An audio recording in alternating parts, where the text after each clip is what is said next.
Olá, seja muito bem-vindo a esta aula de língua portuguesa para o concurso público da CESAP Rio Grande do Norte. Nesta aula, nós iremos abordar as questões da banca IDECAM, tá certo? Convido você a vir comigo aqui para nós vermos como é que a banca IDECAM cobra as questões de língua portuguesa, entendendo que cada banca tem o seu padrão de cobrança. Hoje nós vamos abordar então a banca IDECAM. Vamos lá? Seguinte, estamos aqui então na aula RN Cesap, Português, Banca e Decã. Aqui quem vos fala é o professor Douglas Monteiro.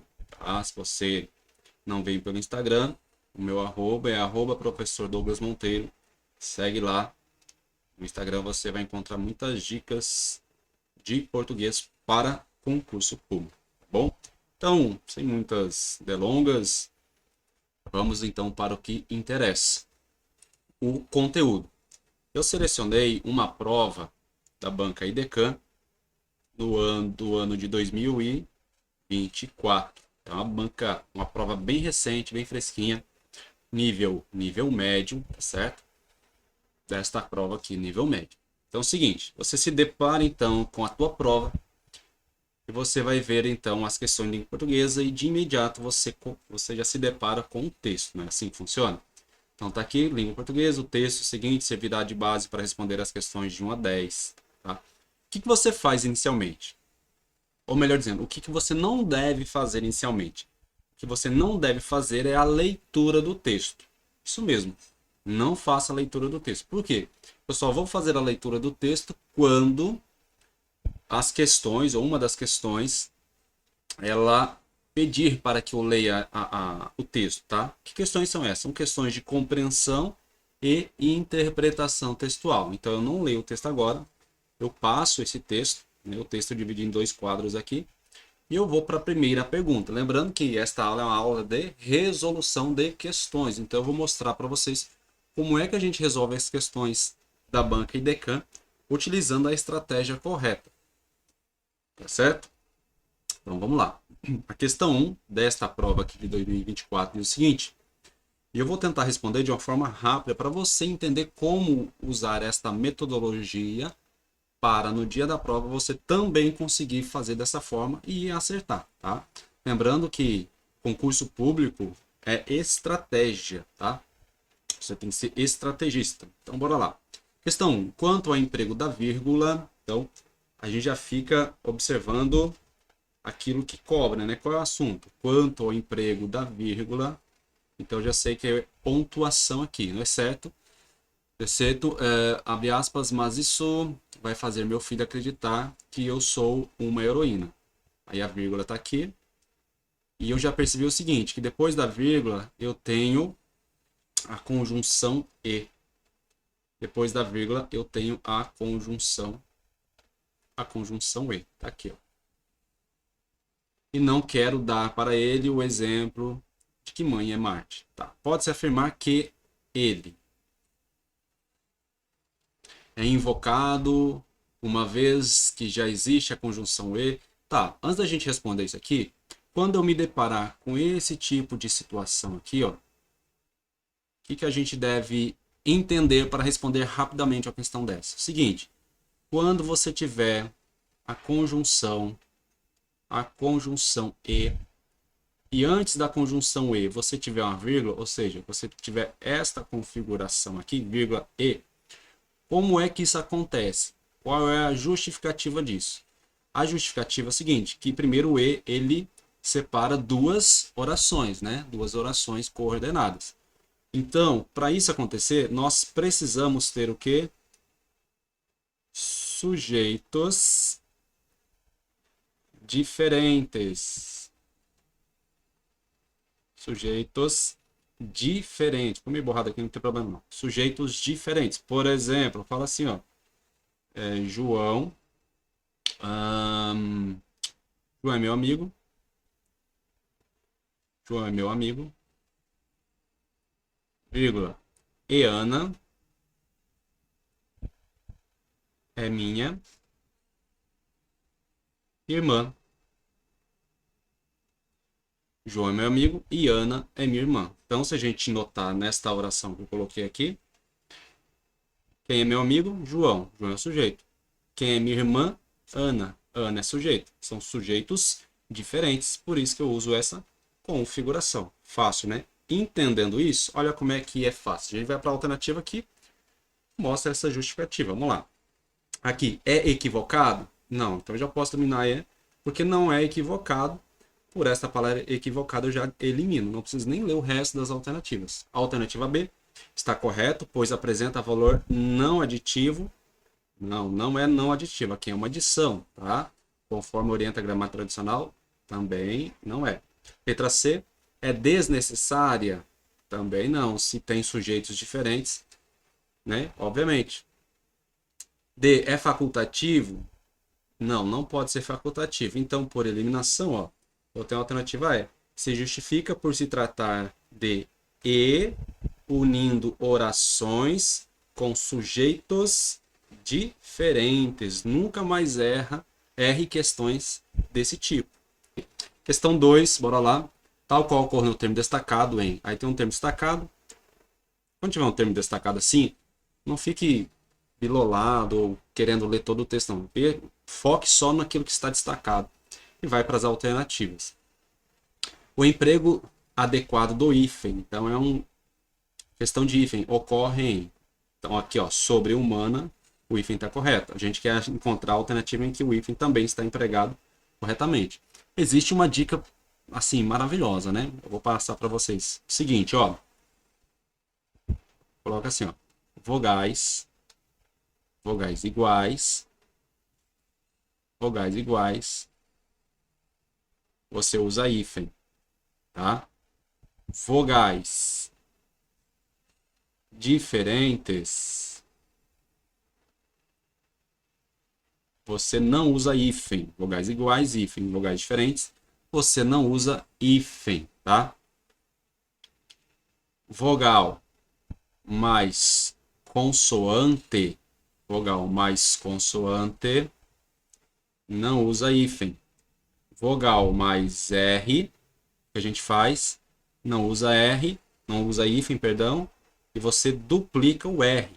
Vogal mais S, você também não usa hífen e duplica o S. Agora, vogal mais H, aí você tem que usar hífen, tá bom? É uma regra uma dica bem fácil aí, tá bom? Vogais iguais, separa. Vogais diferentes, une.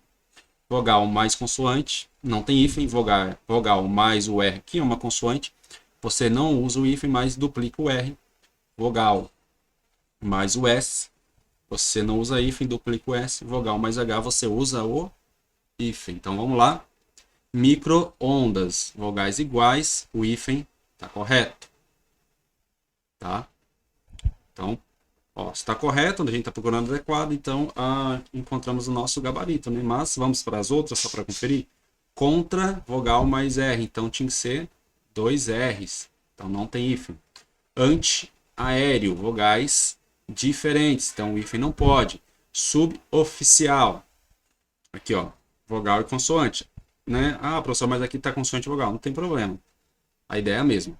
E pseudo artista, vogais diferentes também. Você pode tirar. Então, você entendendo, ó, que bacana, você entendendo essas regrinhas, poucas regrinhas, você já consegue eliminar e encontrar o teu gabarito. Questão 2, alternativa A, tá?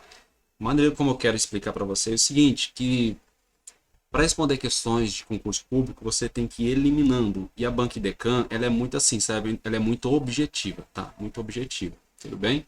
Vamos para a questão 3. Em relação ao enunciado anterior, o trecho destacado em pegando aquela frase de Simone de Beauvoir, acho que é assim que pronuncia, e indo um passo para lá. Ninguém nasce mãe, torna-se mãe. Desempenha valor semântico de. O trecho destacado em... eu esqueci de destacar, tá? Mas eu vou destacar aqui para você. O trecho destacado é esse aqui, ó. Ninguém nasce mãe, torna-se mãe. Tá? Esse é o trecho destacado que eu esqueci de, na hora de fazer aqui, destacar. Me perdoe. Desempenha valor semântico de. Então, a gente está falando disso aqui. Exemplificação, explicitação, explicação, especificação e enumeração. Se vocês perceberem, nós temos aqui, ó, deixa eu colocar aqui, nós temos o quê? 2 pontos. E quando eu tenho dois pontos, dois pontos,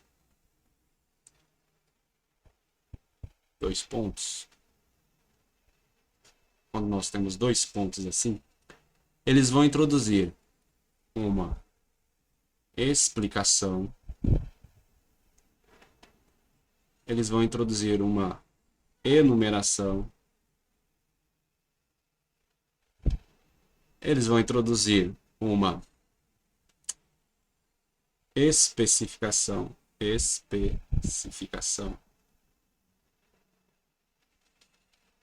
ok? Explicação, enumeração, especificação ou fala. Deu um delay aqui, mas não tem problema não, tá bom? Explicação, explica algo, tá? Enumeração, quando vai enumerar alguma coisa, é só você pensar numa lista. Você perceber que está tendo uma listinha ali, é enumeração. Especificação, o que é especificação? Tornando algo mais específico, tá? Não confunda explicação com especificação. Explicação, ele explica, ele diz o que é. Especificação especifica, tá? E a fala é quando você tem os 2 pontos, depois você tem o aspas, ou você tem um travessão ali, tá bom? Então vamos lá, ó. O que diz aqui? Pegando aquela frase de Simone e indo um passo para lá, 2 pontos. Ninguém nasce mãe, torna-se mãe. Essa Simone, se vocês, né, tiverem esse conhecimento, ela tem aquela célebre frase que fala assim, ó, ninguém nasce mulher, torna-se mulher.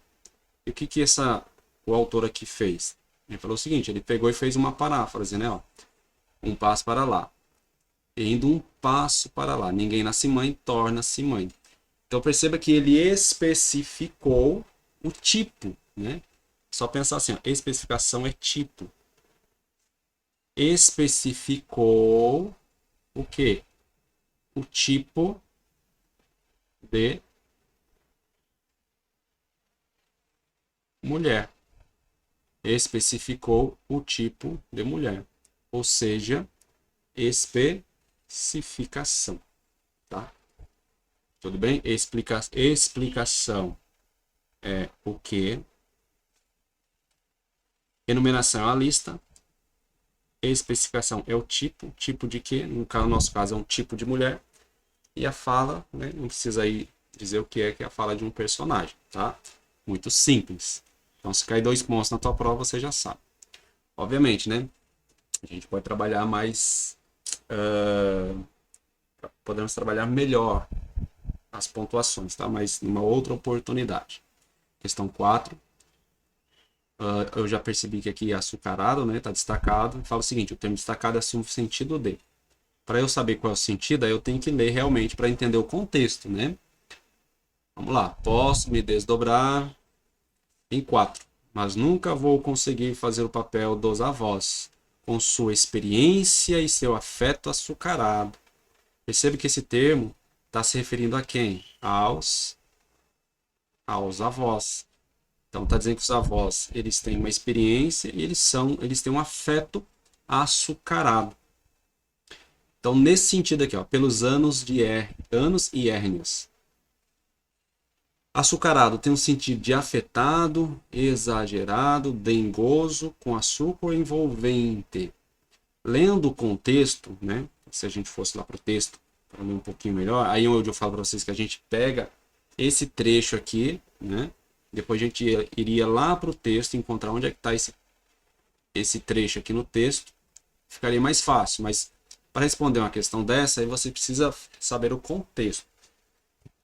Quando cai uma questão dessa, dificilmente esta palavra, né, vai estar no seu sentido literal, ou seja, denotativo. Então aqui trabalha denotação e conotação. Certo? Denotação e conotação. O que é isso? Fácil. Denotação começa com D de dicionário. Conotação começa com C. De quê? De conto. Ou seja, denotação é aquilo que é literal, real. Conotação é aquilo que é figurado, não real, não real, ok? Então, se a gente olhar ali, a gente vai perceber que açucarado não está no seu sentido literal, denotativo. E dificilmente a banca vai trazer uma palavra que esteja no seu sentido literal nesse tipo de questão, tá? Vai estar o sentido aí conotativo, ou seja, o sentido que está trazendo dentro do contexto. E a gente observando dentro do contexto, é afetado? Não. Exagerado? Afeto exagerado? Não. Afeto dengoso? Também não. Um afeto com açúcar, isso aqui seria o sentido literal, né? Não. Um afeto, perdão, envolvente, que envolve, açucarado, né? Aquela afeta açucarado, aquele afeto que envolve o nétano, talvez aí, tá certo? Essa é a ideia. A questão 5, vamos lá. Vou fazer rapidinho para vocês não perder tempo aqui. Em relação ao que se pode inferir, grave essa palavrinha, acerca da leitura do texto, pode-se afirmar que o A. Tá.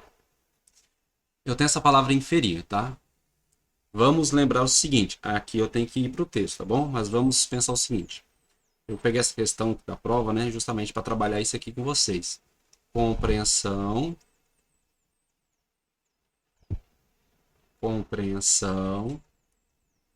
e interpretação de texto, tá? Compreensão e interpretação é a mesma coisa? Claro que não, tá? Não é a mesma coisa, tanto é que tem uma conjunção aditiva aqui, ó. Compreensão é uma coisa, interpretação é outra coisa, tá? Como é que eu explico isso para vocês? Vou explicar com esse exemplo aqui, tá? Vou pegar aqui, o exemplo é esse aqui, ó. João anda cabisbaixo. Ok? João anda cabisbaixo. Aí eu pego essa palavrinha aqui, ó, cabisbaixo, e pergunto o seguinte, vou colocar aqui, ó, compreensão e aqui interpretação, tá bom? Dentro da compreensão, eu só posso perceber aquilo que está no texto. No texto, somente dentro do texto, somente aquilo que está no texto. Já a interpretação é aquilo que está além do texto, certo? Além do texto. Ou seja, eu vou ler o texto e usar o meu conhecimento de mundo para interpretar. Entendendo isso, quando eu falo assim, ó, João anda cabisbaixo, dentro da compreensão, eu posso dizer que João andava triste? Não, não posso. Por quê? Existe a palavra triste aqui? Não. Cabisbaixo é sinônimo de triste? Não. Cabisbaixo, então, é o quê? João anda cabisbaixo quer dizer que João anda olhando para baixo. Não é assim? Olhando para baixo. Não estou gostando desse delay. Já no campo da interpretação, ou seja, vai além do texto, aquilo que eu acho, né? Vamos colocar assim, ó, interpretação, aquilo que eu acho. Aí sim eu posso dizer que João provavelmente está triste. Certo? Uma possibilidade. Então, dentro da interpretação, vamos ter, dentro da interpretação, os enunciados, eles podem ter esses verbos. Inferir, que mais? Deduzir. Deduzir. Rapaz, esse delay tá me chateando aqui, viu? Mas acho que isso aqui não vai nos atrapalhar não, tá? Inferir, deduzir, concluir.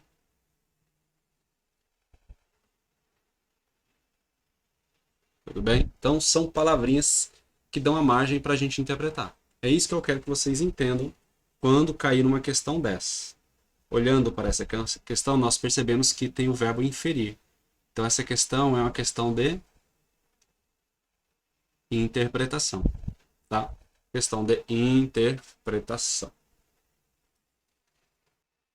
Vamos lá para a questão 6. Diz o seguinte. Vamos ler o enunciado, né? O enunciado diz o seguinte. Tal situação ocorre igualmente em. Então, empregou-se corretamente a forma do porquê. Aqui eu uso dos porquês, né? Vamos rapidinho aqui, ó. Você tem o porquê separado e sem acento.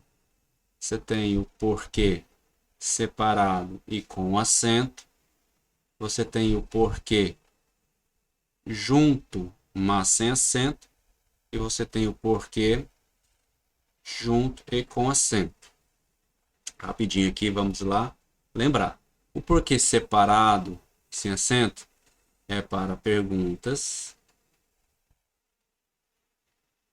Ok?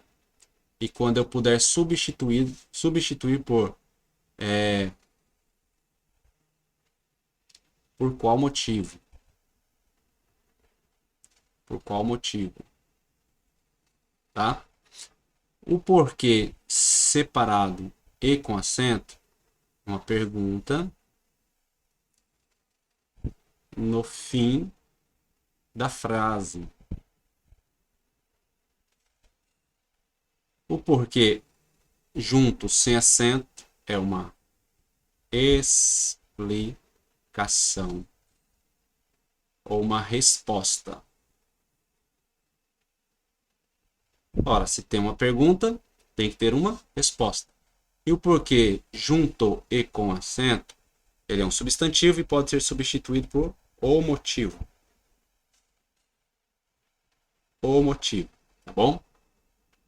Fácil, né? O porquê não é um assunto difícil, mas vamos lá. Então, usou um porquê aqui.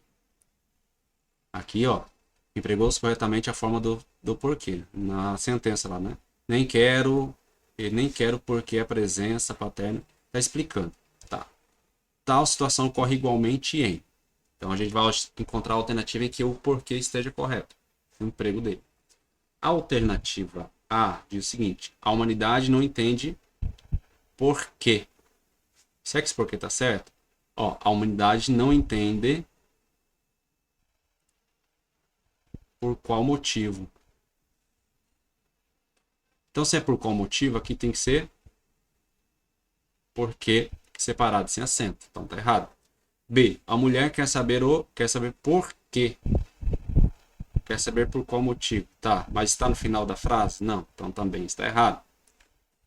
Diante dos desafios de ser mãe, a mulher se pergunta sempre por quê. Se pergunta sempre por quê.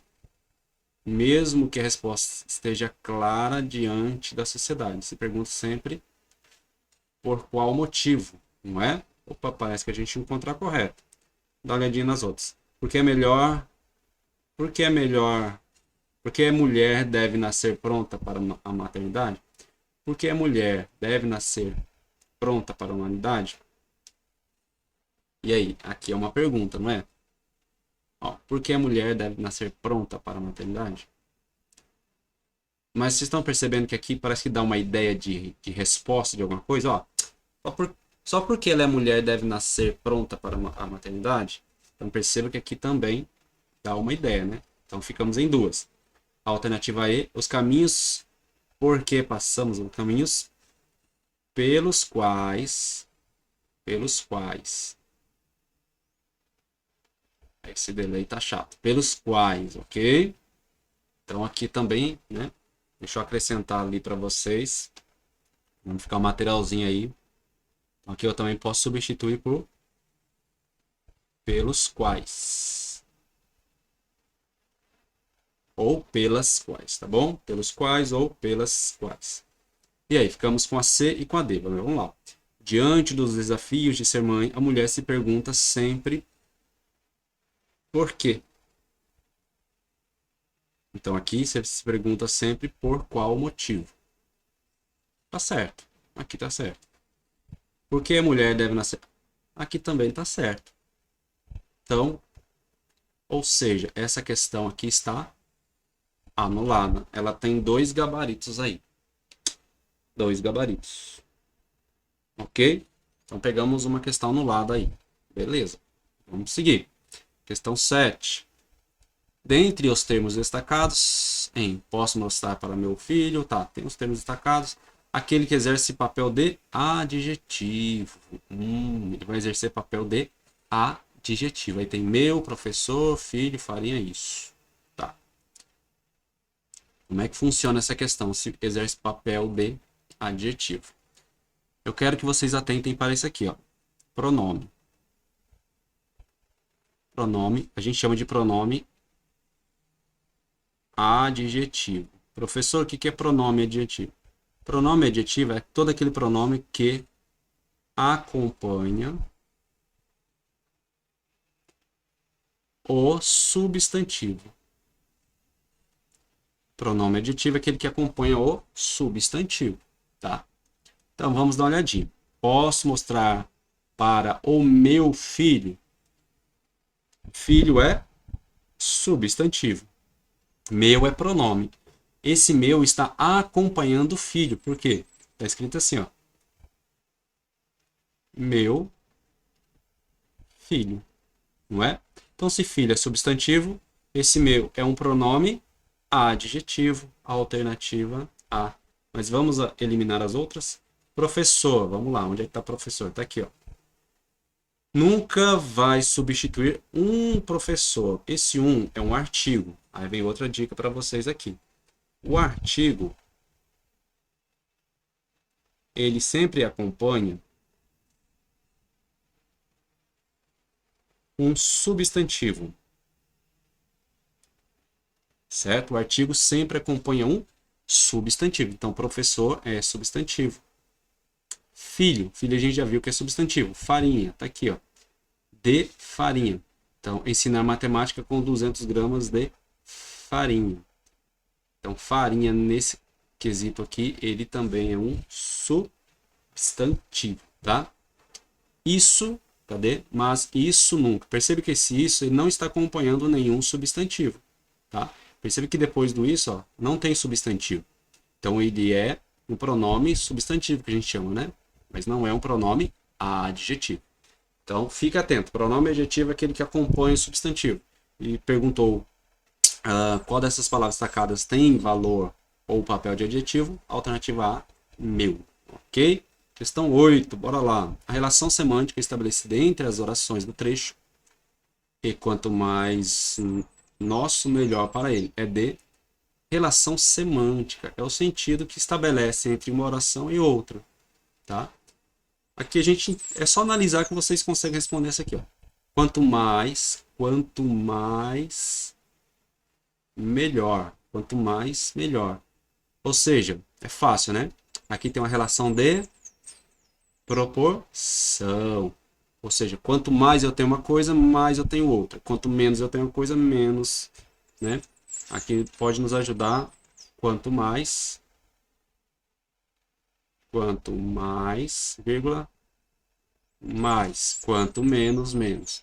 Tempo seria, a gente poderia usar o quando.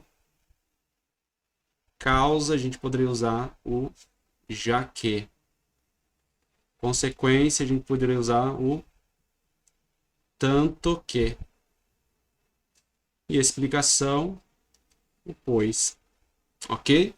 Ou seja, aqui você precisa ter uma noção de conjunções. Conjunções subordinadas adverbiais ou conjunções coordenadas. Tá? Ou coordenativas, tanto faz. A questão 9, o termo destacado em mas fui eu mesma. Então você tem esse mesmo, deixa eu falar para vocês, a banca IDECAN, ela gosta muito dessa palavrinha mesma, tá? Essa palavra mesma, ela pode cumprir alguns papéis morfológicos. Mesma, ela pode ser um pronome. A mesma, ela pode ser um substantivo. A mesma pode ser um advérbio. Ou ela pode ser um adjetivo, tá? Ela pode ser um pronome, substantivo, ou pode ser um advérbio ou adjetivo. Nesse caso, o que eu quero passar para você é o seguinte, ó. Mas fui eu mesma. Percebe que antes do mesma, você tem o que aqui? Um pronome. Eu mesma. Quando eu estiver nessa situação, um pronome depois dele o mesma vai ser um quê? Um adjetivo, tá? Então, toda vez que eu tiver um pronome e depois do pronome mesma, você mesmo, eu mesmo, nós mesmos, esse mesmo vai ser um adjetivo. Então, já marco aqui letra C, adjetivo. Como é que seria um advérbio? Advérbio traz a ideia, talvez, de intensidade ali, entendeu? Está relacionado com o verbo. Tudo bem? Estou pensando aqui, tentando pensar numa frase aqui para colocar para vocês. Substantivo, ele sempre vai estar acompanhado com um artigo, né? O mesmo. O mesmo, tá? Pronome demonstrativo, ele sempre vai estar acompanhado com um substantivo, tá? Pronome indefinido, não tem. Vai ser pronome demonstrativo. Sempre vai estar acompanhado por um substantivo. Então, ele pode ser pronome, ele pode ser um substantivo, ele pode ser um adjetivo, um advérbio, perdão, ele pode ser um adjetivo. Por exemplo, se eu coloco aqui, né? Vamos tentar usar os exemplos aqui. Pronome, coloca assim, ó. João mesmo. João mesmo falou a verdade, né? João mesmo. Substantivo, o mesmo.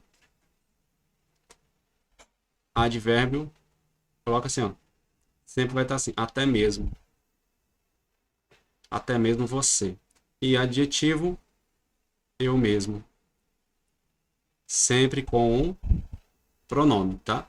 Pronome, mesmo, vai ser adjetivo, ok? Então grava esse mesma, né? Coloquei mesmo, pode ser mesmo aqui em cima aqui. Cai na banca e decã, ela gosta disso. E a questão 10 e última, para a gente fechar esta aulinha aqui. Dentre as sentenças apresentadas a seguir, assinale aquela na qual consta um exemplo de voz passiva. Então aqui trabalho o quê? Vozes verbais. Vozes verbais. E como é que eu encontro a voz passiva? Voz passiva. Fácil. Nesse quesito aqui, para encontrar a voz passiva, percebe que as alternativas ela tem uns textinhos bem grandes, né? Mas não se assuste com isso. Para encontrar a voz passiva, você precisa encontrar o verbo ser mais o outro verbo no particípio. Verbo ser mais um outro verbo no particípio. Professor, o que é verbo no particípio?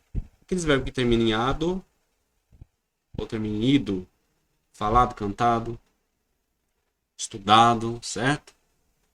Então, o que eu faço? Eu vou passar o olho até encontrar onde estão destacados os verbos, tá? Ou os verbos estão ali, eu vou destacar para vocês.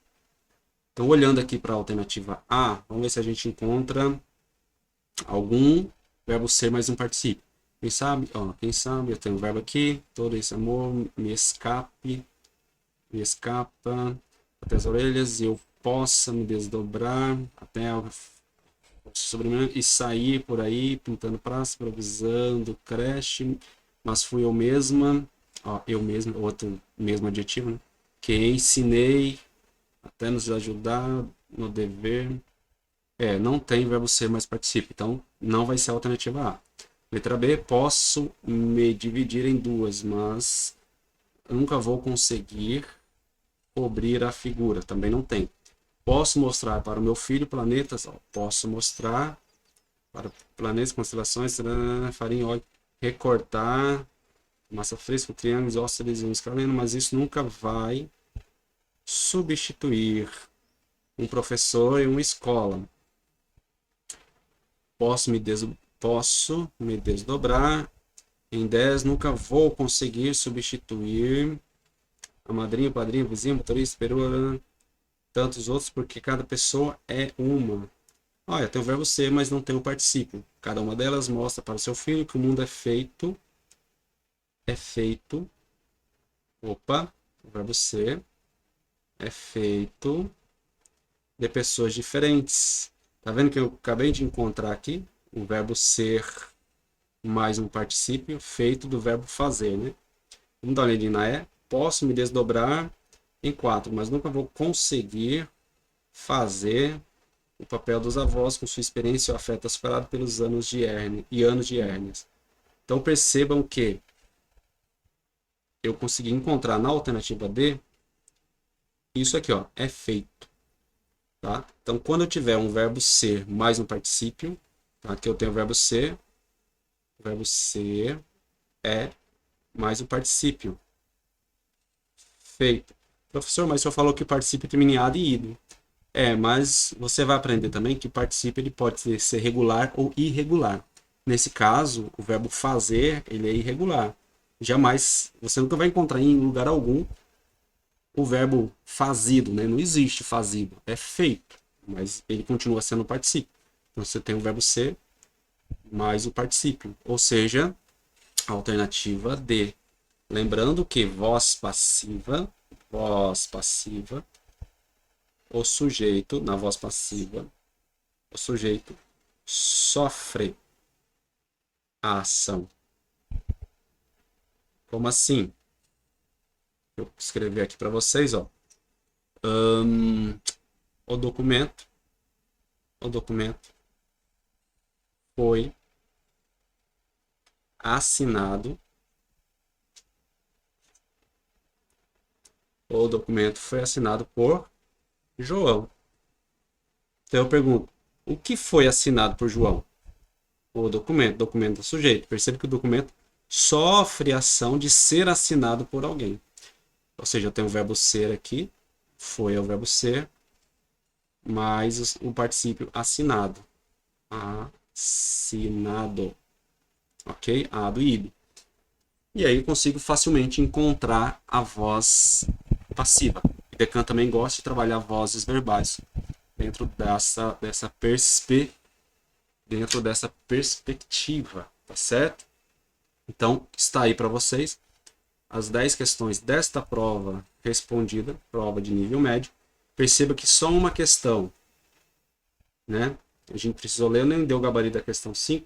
O gabarito da questão 5 é a alternativa B, tá? Isso aqui a gente teria que ler o texto, mas como esse texto não vai cair na sua prova, então não nos interessa ler o texto. Só quis mostrar para você a diferença de compreensão e interpretação na hora de fazer a leitura, tudo bem?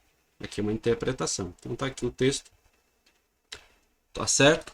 E finalizamos por aqui esta aula. Espero que você tenha gostado, tenha aprendido, tenha visto o método que eu utilizo para ensinar português de uma forma prática, simplificada e direto ao ponto, utilizando as próprias questões da banca, no nosso caso aqui, a banca IDECAM. Tá? Se você gostou aí, como a gente está no YouTube, né? Então, se quiser deixar o like aí, comentar alguma coisa, compartilhar, tá certo? Esta aula é uma amostra para vocês, porque eu vou abrir turmas para o concurso da CESAP, para a disciplina de língua portuguesa. Caso você esteja interessado, deixa aí nos comentários, você vai ver o linkzinho aí no meu grupo Instagram, entra no Instagram lá, fale comigo no direct e procure mais informações. Vai ser um curso completo de língua portuguesa para o concurso da CESAP. Tá? E o valor é um valor bem irrisório, bem pequenininho mesmo, tá? Mas é um valor que vai te dar a oportunidade de você conseguir a tua vaga e o cargo público, né? Estabilidade financeira, que é aquilo que todo mundo sonha, tá bom? Espero vocês então no curso completo. Tudo isso aqui foi uma fração, uma amostra daquilo que eu vou passar para vocês no curso completo. Então espero vocês lá. Fiquem todos com Deus. Um abraço. Tchau, tchau.